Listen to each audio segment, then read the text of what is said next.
तीतसको पत्रबाट आजको वचनलाई हेर्नेछौँ। हामी तीतसको पत्रलाई फेरि निरन्तरता दिनेछौँ।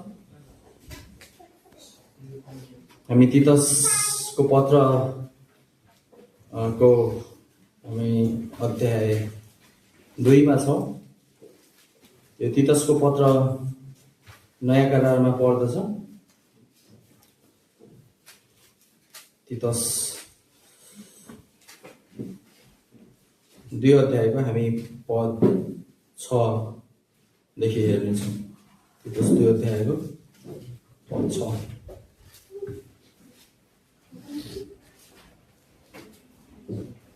तीतसको पत्र पावलले लेखेका थिए।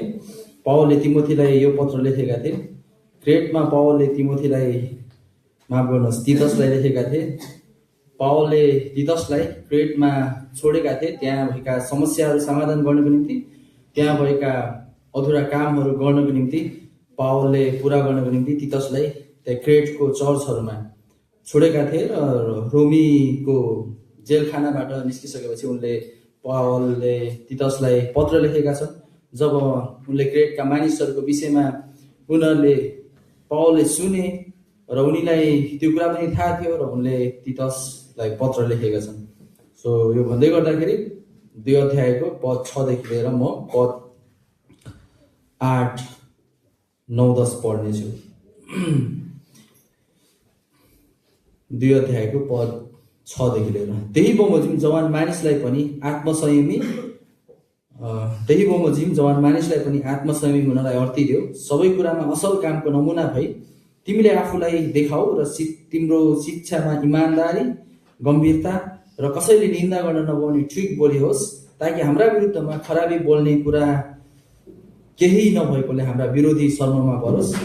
कमराहरूलाई पनि आफ्ना मालिकको बसमा रहिकन हरेक कुरामा आफ्ना मालिकहरूलाई सन्तुष्ट तुल्याउने आदेश देऊ र तिनीहरू मुख लाग्ने नहुन्। तिनीहरूले चोरी नगरून् तर पूर्ण रूपमा विश्वासयोग्य हुन्। यसरी हरेक कुरामा तिनीहरूले हाम्रा मुक्तिदाता परमेश्वरका धार्मिक सिद्धान्तको शोभा बढाउन्। आमेन। प्रियहरू, त्यो दिन सम्झना गर्नुहोस्। एउटा यस्तो समय थियो जतिखेर चाहिँ हाम्रो गाउँघरमा बत्ती पुगेको थिएन। त्यतिखेर चाहिँ हामी टुक्कीको सहाराले सबै काम गर्ने गर्दथ्यौँ। सानो दियो हुन्थ्यो, त्यसमा चाहिँ तेल हालेको हुन्थ्यो, एउटा त्यसमा डोरी हालेको हुन्थ्यो र त्यस डोरीमा चाहिँ हामीले आगो लगायो भने त्यसमा तेल हाल्यो भने बल्ने गर्दथ्यौँ। सो त्यो कल्पना गर्नुहोस्, त्यो समयमा हामी त्यो पढ्नको लागि प्रयोग गर्दथ्यौँ। सो हाम्रो कामकाजहरू गर्नको लागि हामी प्रयोग गर्दथ्यौँ। खाना खाँदाखेरि हामी त्यसलाई नै चलाउने गर्दथ्यौँ। तर एउटा समस्या के थियो भन्दाखेरि यदि त्यसमा निरन्तर रूपमा तेल हालेन भने त्यो दियो राम्रोसँग बल्दैन थियो। यदि उसको जुन डोरी छ, त्यो टुक्कीको डोरी त्यो राम्रोसँग मिलेको छैन, त्यो राम्रोसँग बनेको छैन भने त्यो टुक्की राम्रोसँग बल्दैन थियो। त्यसलाई बाल्नको निम्ति, त्यसले उज्यालो दिनको निम्ति निरन्तर रूपमा त्यसमा तेल हाल्नु पर्दथ्यो र निरन्तर रूपमा त्यसको डोरीलाई पनि हामीले परिवर्तन गर्नु पर्दथ्यो। त्यसपछि मात्र त्यो दियोले चाहिँ हामीलाई निरन्तर रूपमा उज्यालो दिँदथ्यो। प्रिय जवानहरू, हामीलाई आजको वचनले देखाउने सत्यता भनेको त्यही नै हो। हामी ज्योति जस्तै हाम्रा चर्चमा, परिवारमा, समाजमा चम्किनु पर्ने हुन्छ। संसारमा एउटा उदाहरण बन्नु पर्ने हुन्छ। हाम्रो जीवनयापन संसारमा एउटा दियो जस्तै बल्नु पर्ने हुन्छ। मुक्तिदाताको साक्षी भएर हामीले जिउनु पर्ने हुन्छ। यदि हाम्रो जीवनमा परमेश्वरको वचनको सत्यतालाई निरन्तर रूपमा हामी खुवाएनौँ भने आफ्नो प्राणलाई, हाम्रो बत्ती पनि निम्न सक्छ। परमेश्वरको वचनले भन्दछ हामी नुन र ज्योति हुनको निम्ति बोलावट भएका मानिसहरू हौँ। यदि त्यो ज्योति बल्नु छ भने हामी परमेश्वरको वचनको सत्यता अनुसार जिउनु पर्ने हुन्छ। यदि त्यो ज्योति बलेन भने फेरि मानिसहरूले येशू ख्रीष्टको विषयमा जान्न सक्दैन। येशू ख्रीष्ट को हुनुहुन्छ भन्ने कुरा मानिसहरूले चिन्न सक्दैन। त्यसैले हामी संसारमा ज्योति भएर जिउनको निम्ति अनि उहाँको साक्षी, उहाँको सुसमाचारको साक्षी हुनको निम्ति बोलाइएका थिए। सो आजको वचनको खण्डले पनि हामीलाई त्यही कुरा बताउँदछ। एउटा जवानलाई चुनौती दिँदछ। त्योभन्दा अगाडि हामी हेर्ने हो भने विभिन्न उमेरका मानिसहरूलाई उसले पावलले तितसलाई भनेको छ त्यहाँका मानिसहरूले त्यही अनुसारले जीवनयापन गर्नुपर्छ र त्यसपछि उसले चाहिँ जवान मानिसलाई र कमारालाई पनि त्यही अनुसारले जीवनयापन गर्नलाई भन्दछ। अध्याय 2 मा पावलले पक्का धार्मिक सिद्धान्त सुहाउँदो जे छ त्यही सिकाऊ भन्दछ। पावल यहाँ एउटा चर्चको जीवन कस्तो देखिनुपर्छ भन्ने विषयमा चाहिँ कुरा गरेको जस्तो देखिँदछ। यस्तो समाज, यस्तो संस्कृतिको कुरा गरिरहेका छन् जुन समाजमा यस्तो देखियोस्, त्यहाँका मानिसहरू एकले अर्कोको वास्ता गरेको, एकले अर्कोलाई चेलापनमा हुर्काएको, एकले अर्कालाई चाहिँ माया गरेको, एकले अर्कालाई अनुशासनमा हुर्काएको कुरा चाहिँ हामी यहाँ देख्दछौँ। र पावलले तितसलाई पत्र लेख्दै गर्दाखेरि यही कुरा भनिरहेका छन् कि वृद्ध पुरुषहरू, वृद्ध स्त्रीहरूले जवान पुरुषलाई चाहिँ चेलापनमा हुर्काउनु पर्ने हुन्छ। त्यति मात्र होइन, तर आफै पनि शिक्षामा नमुना पनि हुनुपर्ने हुँदछ। आफै पनि एउटा शिक्षक, प्रचारक, पास्टर अनि वृद्ध भइसकेपछि एउटा पाको मानिस, एउटा अनुभव भएका मानिसहरूले आफू मात्र सिकाउने मात्र होइन, तर आफू पनि त्यही सत्यता अनुसार जिउनु पर्ने हुन्छ र चेलापनमा हामी जवान मानिसहरूलाई हुर्काउनु पर्ने हुन्छ, जुन कुरा चाहिँ हामी 2 अध्यायमा हामी देख्दछौँ। र चर्चमा भएका जवानहरूलाई पनि पावलले त्यही कुरा भनिरहेका छन्। जवान पनि त्यही अनुसारले उदाहरणीय जीवन जिउनु पर्ने हुन्छ। जवान मात्र होइन, कमारालाई पनि पावलले त्यही कुरा गरिरहेका छन्। कमारा पनि एउटा ज्योति भनेर जिउनु पर्ने हुन्छ, ताकि मानिसले, संसारको मानिसले चाहिँ जब त्यो व्यक्तिलाई देख्दछ अनि ख्रिस्टको बारेमा थाहा पाउँदछ। त्यही भएर हामी ज्योति भएर जिउनु पर्ने हुन्छ। त्यसो भए किन पावलले क्रेटका मानिसहरूको जीवन धार्मिक सिद्धान्तसँग मिल्नु हुनुपर्छ भनिरहेका छन्? सिद्धान्त र जीवन एउटै देखिनुपर्छ भनिरहेका छन्। किन हो?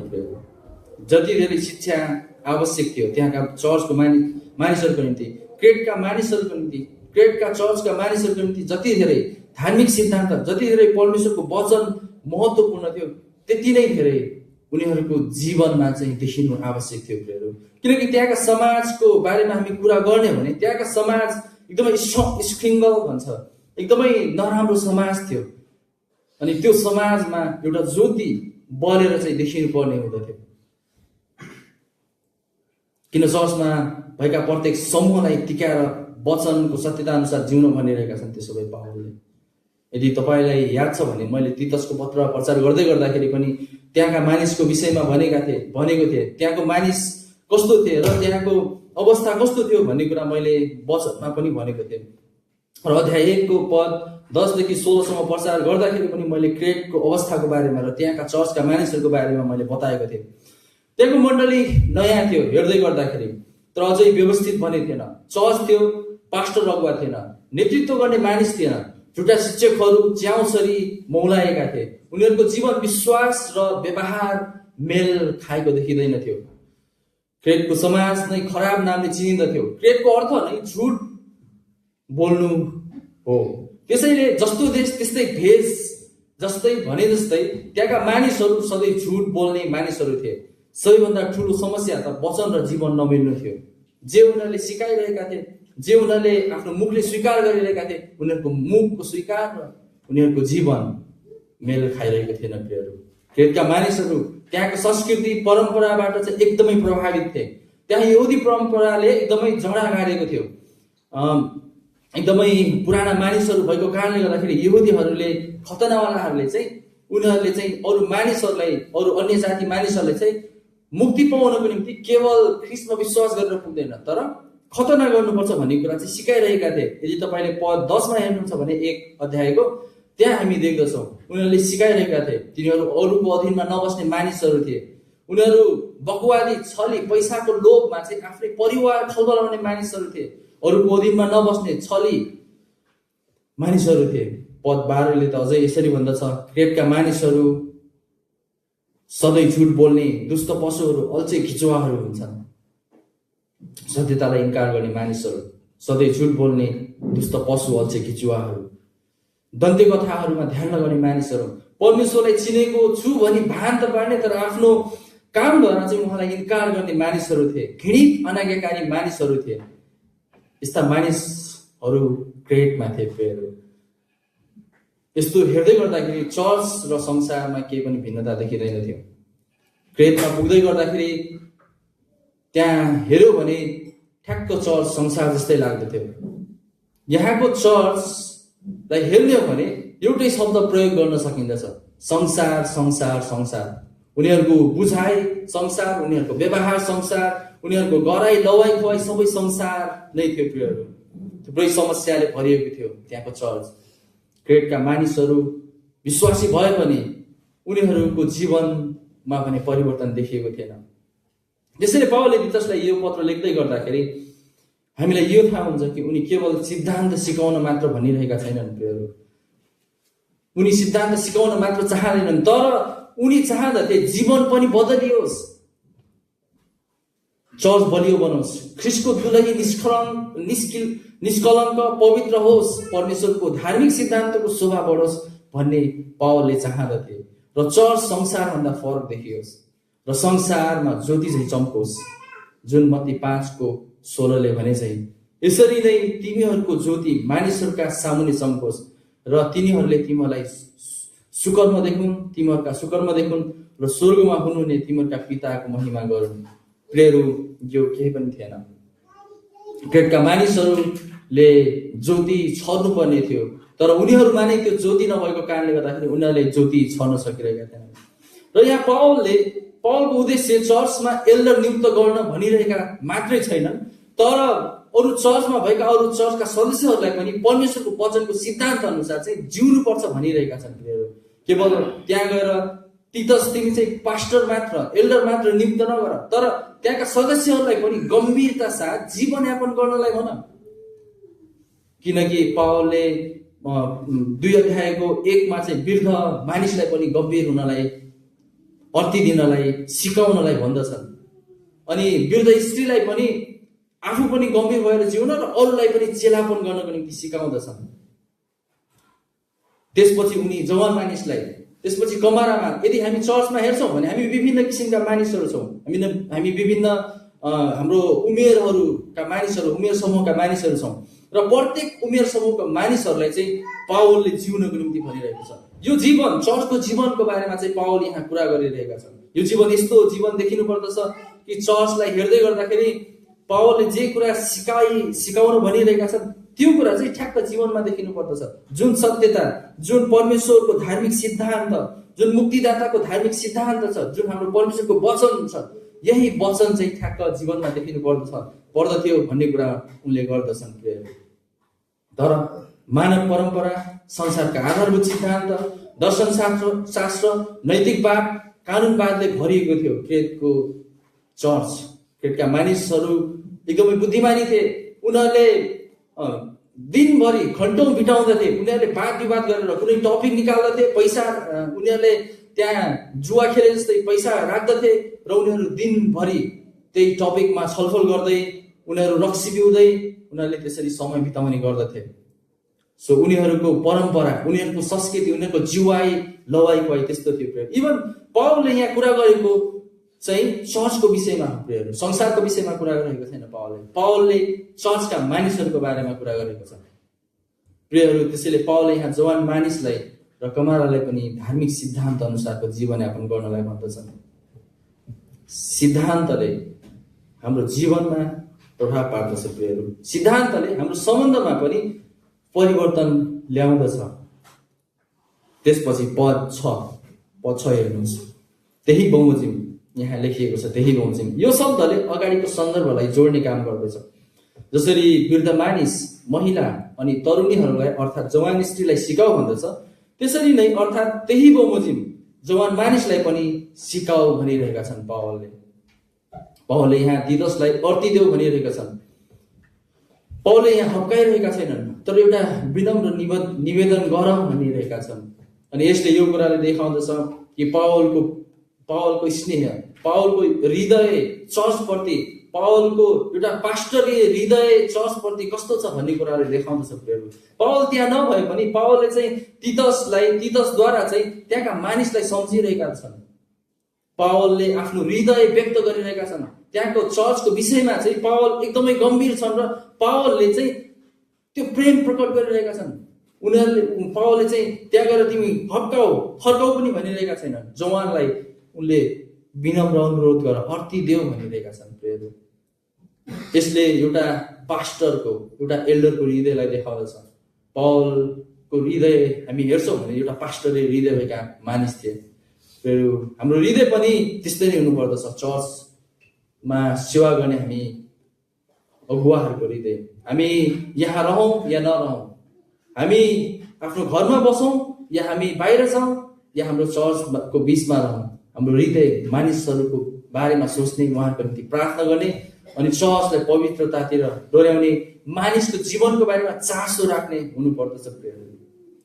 मानिसको जीवनको, आत्मिक जीवनको बारेमा चासो राख्ने र उनीहरूलाई आत्मिक रूपमा हुर्काउने हुनुपर्दछ। प्रियहरू, र यो कुरा हामी पावलमा देख्दछौँ।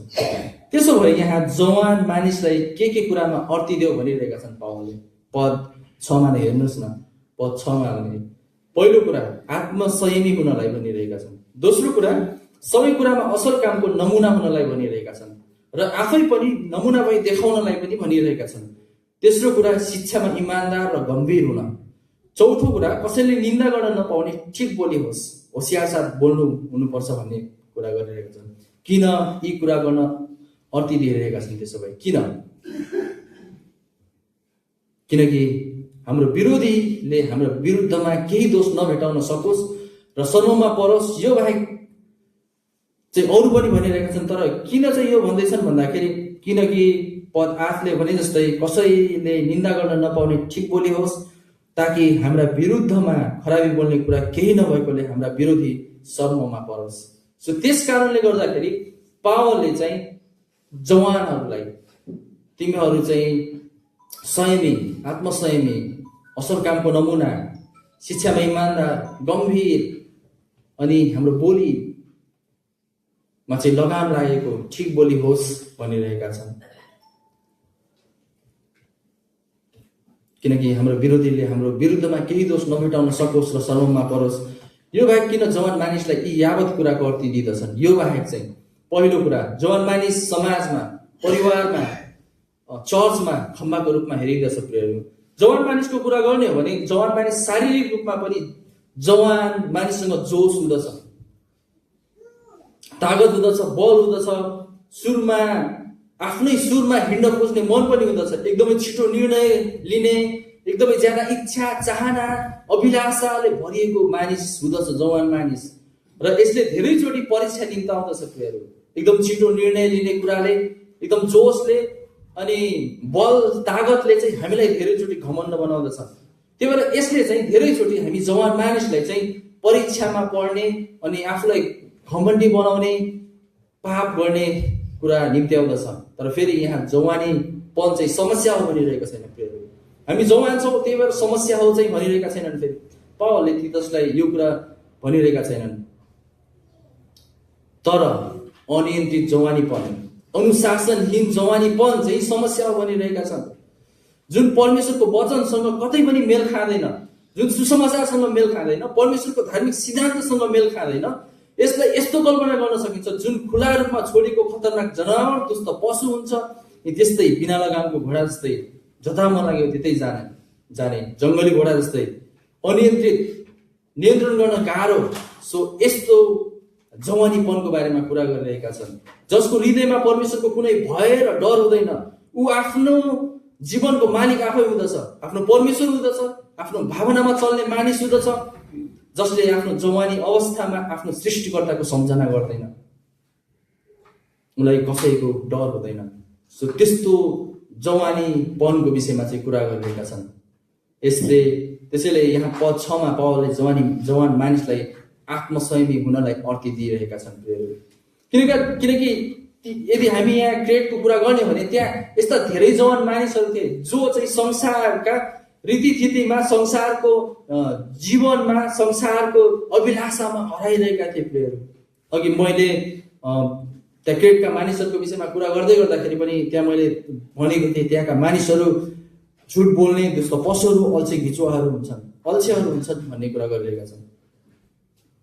सो त्यो उनीहरूलाई चाहिँ एकदमै जवान मानिसहरूलाई प्रभाव पार्ने कुरा हामी देख्दछौँ। त्यसपछि आत्मसंयमी हुनु भनेको हामी देख्दछौँ। आत्मसंयमी भनेको के हो? आत्मसंयमी हुनु भनेको के हो? जसलाई ग्रिक शब्दमा चाहिँ सोफ्रोने भनेर चलाइँदछ, जसलाई चाहिँ विवेकपूर्ण सोच भनिन्छ, बुद्धिमानी निर्णय, अनि इच्छामाथि नियन्त्रण, इच्छा र भावनामा नियन्त्रण गर्नु, अनुशासन, आचरण र अनुशासन, जीवनमा स्थिरता भन्ने अर्थ लाग्दछ। यो फेरि यो भन्दै गर्दाखेरि हाम्रो भावना मार्नु भन्ने कुरा चाहिँ होइन, हाम्रो इच्छालाई मार्नु भन्ने कुरा होइन, तर यो भन्दै गर्दाखेरि मनमाथि, हाम्रो विचारमाथि, हाम्रो सोचमाथि परमेश्वरको वचनले शासन गर्नु भन्ने अर्थ राख्दछ।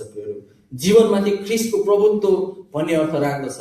गलाती 5 को हामी त्यहाँ आत्माको फल, पवित्र आत्माको फलमा हेर्ने हो भने त्यहाँ पनि हामी आत्मसंयमी हुने कुरा हामी देख्दछौँ। प्रियहरू, हितोपदेश 25 को 28 मा लेखकले यसरी भन्दछन्, हितोपदेशका लेखकले, आत्मसंयम नभएको मानिस भत्किएको सहर जस्तै हो। प्रियहरू, किन क्रेटका जवान मानिसलाई संयमी भएर जीवनयापन गर्नु जरुरी थियो? त्यसो भए भन्दाखेरि अनियन्त्रित जवानीपनले हामीलाई पापतिर ढकिल्दछ। प्रियहरू, संसार र संसारमा भएका यावत थोकले सजिलै आकर्षण गर्न सक्छ र अन्ततः संसार जस्तै भएर जीवन बिताउन सक्ने एकदमै धेरै सम्भावना हुन्छ। त्यहाँ क्रेटमा यस्ता थुप्रै जवान मानिसहरू थिए, अनियन्त्रित थिए, जसले जवानहरूलाई लोभ्याउँदथे। जवानहरूलाई नियन्त्रण गर्नको निम्ति लोभ्याउने कुराहरू एकदमै धेरै थिए। त्यहाँको समाज, त्यहाँका मानिसहरू, झुट बोल्ने मानिसहरू, पैसा, संस्कृति, त्यहाँको धर्म, अल्छीपना, काम नगरी खान खोज्ने, काम गर्न नचाहने। हामी जवान मानिसलाई पैसा मन पर्दछ, हामीलाई पनि धनी हुन मन पर्दछ, हामीलाई यस संसारका अभिलाषाहरू मन पर्दछन्, हामीलाई काम नगरिकन खान इच्छा लाग्दछ। झुट बोल्नु त जवान मानिसको रगमा हुँदछ। यदि तपाईँ संसारमा गएर जवान मानिससँग भेटेर कुरा गर्नुभयो भने एकछिनमा झुटो बोलिदिन्छ। यस्ता संस्कृतिहरू, रमझम, यस्ता संस्कृतिहरूलाई जवान मानिसलाई एकदमै ज्यादा लोभ्याउँदछ। हामी जवान मानिसहरू, हामी एकदमै हामी बलियो अनि एकदमै हामी एक्टिभ भयो, एकदमै सक्रिय हुने भएको कारणले गर्दाखेरि हाम्रा मनहरू एकदमै चञ्चले हुन्छ। हामी सबै कुराहरू गर्नको निम्ति हामी आतुरी पनि हुँदछौँ। हामीलाई केही कुरा गर्नलाई डर हुँदैन। हामीलाई धेरैचोटि करियरको चिन्ता पनि हुँदछ, तर हामीलाई जवानी अवस्थामा हुँदै गर्दाखेरि विवाह कस्तो हुन्छ, यी सबै यावत थोकहरू हाम्रो दिमागमा भरिरहेको हुँदछ। र यो हुँदै गर्दाखेरि जब हाम्रो हृदयहरू स्थिर हुँदैन, त्यतिखेर हामी पापमा पर्न सक्दछौँ। त्यतिखेर संसारले हामीलाई लोभ्याउन सक्दछ। प्रियहरू, हाम्रो इच्छाहरू, ठुलो हुने इच्छा, राम्रो जब पाउने इच्छाले, राम्रो श्रीमान श्रीमती पाउने इच्छाले हामीलाई धेरैचोटि आफ्नो आत्मसंयमीलाई गुमाउन हामी पुग्दछौँ र हामी संसार जस्तै भएर जीवनयापन गर्न पुग्न सक्दछौँ। त्यसैले जवानी अवस्थाको पापलाई हामीले जवानी अवस्थामा नै मार्न पर्दछ, नत्र यसले हामीलाई नै मार्दछ। एकजना पास्टरले यसरी भन्दछन्, पाप त्यति बेलासम्म तपाईँलाई रमाइलो लाग्छ जबसम्म यसले तपाईँलाई टोकेर तपाईँलाई विष छोड्दैन, त्यतिखेरसम्म तपाईँलाई पाप रमाइलो लाग्दछ। त्यही भएर जवानी अवस्थाका पापहरू हामीले जवानी अवस्थामा नै मार्नुपर्छ, नत्र भने त्यो पापले हामीलाई हाम्रा भविष्यमा चाहिँ निरन्तर रूपमा मार्दछ। प्रिय जवानहरू, हाम्रो अवस्था कस्तो छ? उद्धार पाएको तर सुधार नभएको जस्तो त छैन, तर उद्धार पाएको मानिसको जीवन भने सुधारिएको हुन्छ। प्रियहरू, विद्रोही, अरूको अधिकार मुनि बस्न नखोज्ने, ईश्वरीय अधिकारमा र परमेश्वरको वचनको अधिकार मुनि बस्न नखोज्ने, चर्चका अगुवाहरूको अधीनमा बस्न नखोज्ने, वृद्धहरूबाट सिक्न नखोज्ने, आफ्नो लेखा चर्चको अरू सदस्यहरूसँग दिन नखोज्ने वा लिन नखोज्ने, साँचो सिद्धान्तलाई इन्कार गर्ने, अझै चर्चमा आइसकेपछि पनि मेरो जीवन, मेरो इच्छा, मेरो चाहना भन्दै हिँड्ने, माई लाइफ माई चोइस भन्दै हिँड्ने विद्रोही। प्रियहरू, हाम्रो जीवन कस्तो छ? संसारको मानिसले हाम्रो जीवनलाई हेर्दै गर्दाखेरि फरक भेटाउँदछ। बोलीचाली, आचरण, हाम्रो विश्वास योग्यता, हाम्रो शुद्धता, हाम्रो शुद्ध जीवन संसारको मानिसभन्दा के फरक छ? हामी पवित्र जीवन जिरहेका छौँ त प्रियहरू? कि हामी आत्मसंयमी भइरहेका छौँ? मानिसले हामीलाई हेर्दै गर्दाखेरि, हाम्रो बोली वचनमा हेर्दै गर्दाखेरि, अरे यो मान्छे त रिसाहा हो, अरे यो मान्छेसँग त संयम नै छैन, अरे यो मान्छे त कति झुट बोल्छ भनिरहेको छ कि अरे यो मान्छे त ठिक छ किनकि यो मान्छेले ख्रीष्टलाई विश्वास गरेको छ भन्ने कुरा देख्दछ। प्रियहरू, जवानहरू, यहाँ पावलले हामीलाई दोष लगाइरहेको छैन फेरि यो भनेर होइन, तर यसले त हामीलाई अझै समाजमा ज्योति भएर जीवनयापन गर्नलाई भनिरहेको छ, पवित्र जीवन जिउनको निम्ति भनिरहेको छ, संयमी भएर जीवनयापन गर्नको निम्ति भनिरहेको छ, येशू ख्रीष्टको साक्षी हुनलाई, उहाँको धार्मिक सिद्धान्तको शोभा बढाउनलाई भनिरहेको छ। प्रिय जवानहरू, हामी पनि संसारमा नुन र ज्योति भएर जीवनयापन गर्न बोलाएका मानिसहरू हौँ भने हाम्रो जीवन कस्तो छ? के हामी संसारमा ज्योति र नुन भएर छरिरहेका छौँ कि कुनै मानिसले हामीलाई हेर्दै गर्दाखेरि, हाम्रो जीवनलाई निहाल्दै गर्दाखेरि के उसले त्यो सत्यता देख्दछ? कुनै अक्रिस्चियन व्यक्तिलाई, अक्रिस्चियन हाम्रो मित्रलाई हामीले वचन प्रचार पुरै सिद्धान्त सिकाउन सक्दैनौँ, तर त्यो व्यक्तिले हाम्रो जीवनलाई हेरिरहेको हुँदछ। संसारले हेर्ने भनेको परमेश्वरको वचनमा के लेखिएको छ भन्दा पनि हाम्रो जीवन चाहिँ कस्तो छ भन्ने कुरा हो।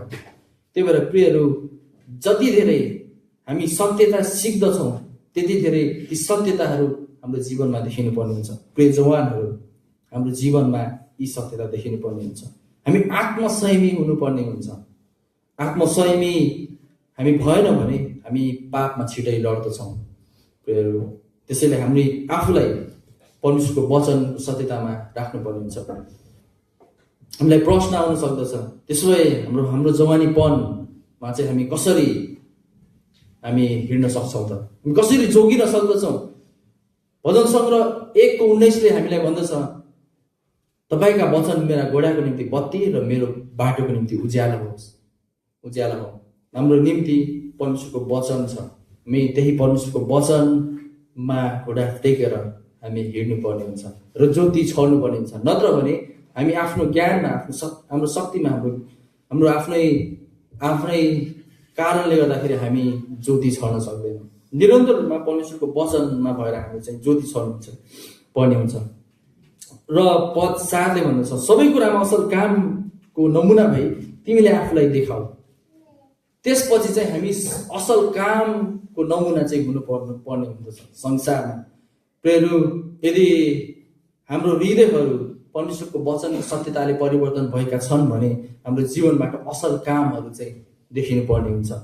हामी विश्वासबाट अनुग्रहद्वारा हामीले उद्धार पाएका छौँ भने हाम्रो जीवनमा चाहिँ असल काम देखिनु पर्ने हुँदछ। हामीले असल काम देखेको कारणले गर्दाखेरि हामी उद्धार पाएका होइनौँ, तर उद्धार पाएको मानिसको जीवनमा चाहिँ फेरि असल काम देखिनु पर्ने हुन्छ। प्रियहरू, यदि हाम्रो जीवनबाट असल काम देखिँदैनन् भने हामीले फेरि प्रश्न गर्नुपर्ने हुन्छ, के मैले उद्धार पाएको मानिस हो त? तर फेरि मैले यहाँ असल कामलाई चाहिँ बढुवा दिइरहेको छैन, फेरि नैतिकतालाई चाहिँ बढुवा दिइरहेको छैन। प्रियहरू, यदि म उद्धार पाएको मानिस हो भने, यदि मेरो पाप क्षमा भएको छ भने, यदि ख्रीष्टमा म विश्वास गर्छु भने मेरो जीवनबाट चाहिँ असल काम झल्किनु पर्ने हुन्छ।